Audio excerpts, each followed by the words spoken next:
20년 전의 일이네. 낮고 침잠된 뱃속 깊이에서 끌어올리는 듯한 회한이 섞인 어두운 톤의 목소리였다. 낡고 늙은 사내는 이미 지쳤는지도 모른다. 그는 지쳐서 그 일을 그만두었다. 오래도록 닳고 다른 베테랑이었지만 그럼에도 전혀 해결의 실마리가 보이지 않는 어떤 일은 그를 그 직업의 자리에서 빠져나오게 만들었다. 김연수. 가명이었다. 어떤 연쇄살인마는 최초의 3명을 죽였다. 한 번에 죽인 것은 아니었고 빠른 시일 내에 벌어진 연속적인 살인사건이었다. 서울의 연수동에서 벌어진 3건의 살인이 곧 한 명의 범행이라고 추리되었다. 20여 년 전의 일, 당시에도 기초적인 프로파일링은 있었다. 범인의 특색은 뚜렷하다.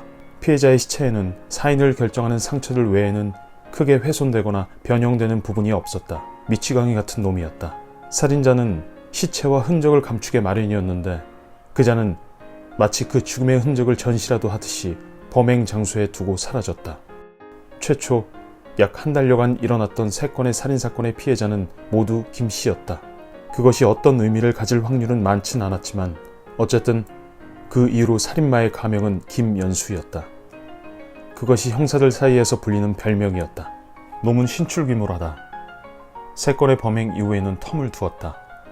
1년, 다시 1년, 그리고 3번째 해에는 한 해 동안 7건을 저질렀다. 극악무도한 살인마였다. 이미 그 정도가 되면 연쇄살인마라는 범주에서도 조금 벗어난다. 그러니까 이 좁은 남한 땅에서 그런 수준이 되면 이미 테러리스트에 가깝다. 한 명의 손에 10수명이 손도 쓰지 못하고 살해당한다? 국가의 치안이 이미 흔들거리는 지점이다.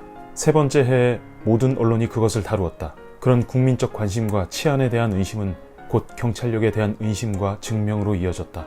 검찰총장, 경찰총장, 그 위에 장관급 인사나 대통령까지도 분명하게 인식은 하고 있었다. 실질적으로 나서서 진두지휘를 한 것은 각 조직의 장인, 총장이나 청장이었다. 막대한 인력이 배정되어서 미친 살인귀를 잡기 위해서 수도부터 시작해서 남한 전역을 들쑤셨다. 범인의 흔적은 많이 발견되지 않았다. 현대사회에서 CCTV를 완벽하게 벗어나는 건 어려운 일이었다. 놈이라고 해도 그것을 다 무시할 수 없다. 남자, 사내, 모자를 눌러 쓴 모습, 중간 체격의 중간 키, 염색 없는 검은 머리, 문신이 없는 매끈한 팔꿈치 아래와 목, 좁은 턱, 그 정도가 살인마에 대한 단서의 전부였다. 살인마는 DNA를 남기지 않는다. 꽤나 힘이 센 녀석으로 알려져 있기는 했다. 생목숨을 시신으로 바꿀 때 놈은 흉기나 둔기를 사용했다. 오로지 제 힘만으로 사람에게 충격을 가해 그런 꼴을 만들어 놓는 녀석이었으니 운동 경력이 오래되었거나 무술 계열의 기술을 익힌 인간일 수도 있었다. 3번째 해에 저질렀던 경악스러운 연쇄살인 이후에는 한참이나 종적을 드러내지 않았다. 낡은 사내. 윤계식은 그를 10년은 넘는 세월 동안 쫓았다. 그가 형사로서 가장 혈기왕성한 시절에 보낸 10년이었다. 30대 중반부터 40대 중반이 될 때까지. 지금 그는 어느덧 50대 중반을 바라보고 있는 연식의 낡은 자동차였다. 회한은 사람을 고장나게 만든다. 사실 그의 운동 기능이 모조리 못쓰게 된 것도 아닐 텐데 감정적인 찌꺼기들은 영 인간구실을 못하도록 늘 방해했다. 잘 웃지도 울지도 않으며 그저 침대나 소파 혹은 방의 구석에 베개를 뒤에 두고 앉아 무기질적으로 TV만 바라보고 있는 것이 그 증거였다. 그의 삶에는 새로움이 진정 없었다. 새로움. 눈앞에 있는 2마리의 애송이들이 새로움이라면 새로움일 것이다. 낡은 이의 굳었던 혀가 움직여 정보를 토해냈다. 김연수. 예, 김연수요. 낡은 이가 토해낸 낡은 정보가 바로 통했다. 아직까지도 놈은 김연수였고 그의 뒤를 따라 그의 뒤를 쫓고 있는 2 어린 놈도 예전의 정보들 정도는 공유하고 있는 모양이었다. 예, 김연수요. 하고 맞받아친 건 맞은편에 앉은 맥주를 사온 놈이었다. 윤계식은 고개를 천천히 끄덕였다. 그의 모든 행동은 느리다. 질릴 정도로 느렸다. 언제나 편두통을 달고 사는 그가 자신의 행동을 제대로 파악하기 위해서 그런 것이었다.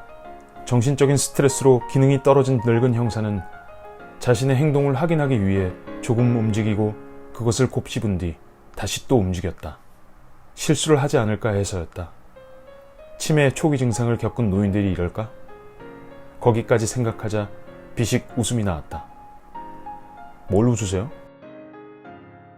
맞은편에 앉은 얌전한 놈이 쿡 찌르듯 말을 뱉었다. 윤계식은 그런 게 아니라는 듯 고개를 저었다. 작년의 행동은 사람을 짜증나게 하려는 의도가 있는지 느렸고 두 젊은이는 지나치게 혈기왕성하다. 아니야. 그 새끼 일이라면 나도 손을 거들지. 제대로 하고 있는 것 같군. 어디까지 알아봤나? 길게 토한 말에 그 옆에 비스듬히 자리를 내어주고 앉은 채인 얄쌍하고 키 큰 놈이 답했다. 저희가 물어봤지 않습니까? 나도 얘기는 알아야지. 최근에 두세 건이 은신된다는 것까진 나도 봤어. 비슷한 단서지. 종족을 잡을 수 없고 목격자도 없다. 다만 비슷한 체격과 힘을 가진 사내가 저지른 것 같은 두 건의 살인사건. 원한관계도 돈을 노린 것도 아닌 순수한 살인. 미친 사이코패스 새끼들의 짓거리야. 맞은편에 앉은 둥글하게 생기고 평범한 체격의 사내가 고개를 끄덕거렸다. 맞습니다. 마법이라도 부린 놈이 아닐까 싶어요.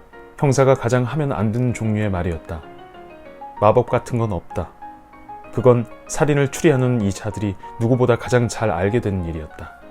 마법 같은 건 없다. 그 뒷면을 까보면 지루하고 재미없는 트릭이 있을 뿐이다. 사람의 편견을 이용한 트릭들. 키 큰 놈은 고개를 젓는다. 미친 개새끼들이라는 건 공감합니다.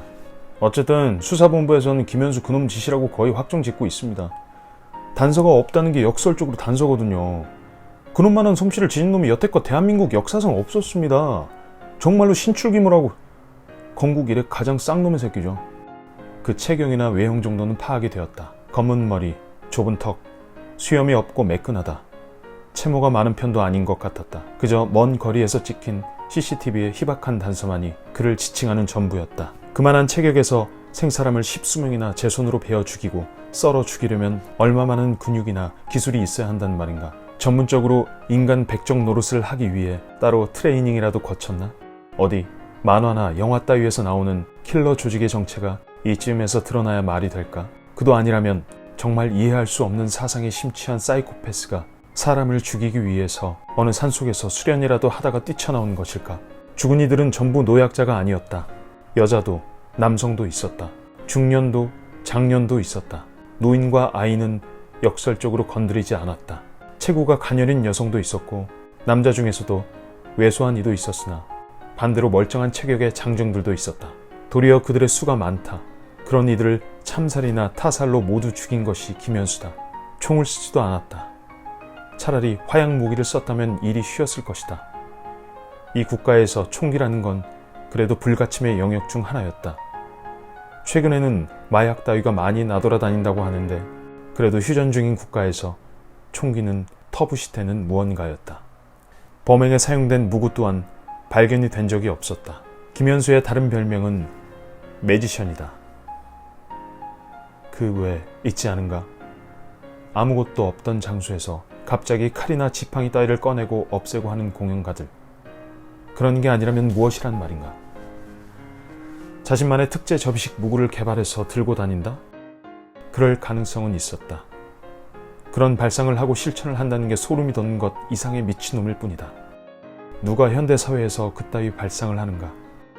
콘크리트 정글을 홀로 야만의 사회로 바라보고 살아가는 괴물이었다. 인두겁을 쓴 짐승. 형사들은 모조리 그 짐승을 위한 사냥꾼이 되어야만 했다.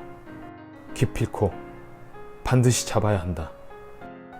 낡은이의 눈빛 아래에는 시커먼 불길이 있었다. 그 불길은 증오와도 닮아 있었고 집념이라 해도 좋았다. 불꽃의 연소를 위해 쓰이는 건 양심이나 정의감, 법치국가의 정립을 위한 다양한 절차들이었다. 윤계식은 뛰어난 인간이었다. 그러니까 10년 이상을 한 놈을 쫓았지. 별다른 성과는 없었지만 그래도 기약도 없는 대상을 계속해서 쫓는 건 소수 중에 소수였으며 그 중에 가장 앞선 것이 그였다. 20년이 지났네. 이제 와서 다시 그런 짓을 한다는 게 놀라울 따름이지. 계식의 말에 둘은 고개를 주걱거렸다. 계식은 고개를 아래로 깔았다. 그의 눈빛이 움직이는 방향대로 두 청년의 시선이 따라갔다.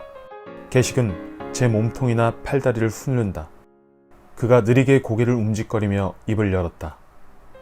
말의 속도는 그렇게 생각보다 느린 편은 아니었다. 일단 말하기로 결정을 한 다음이라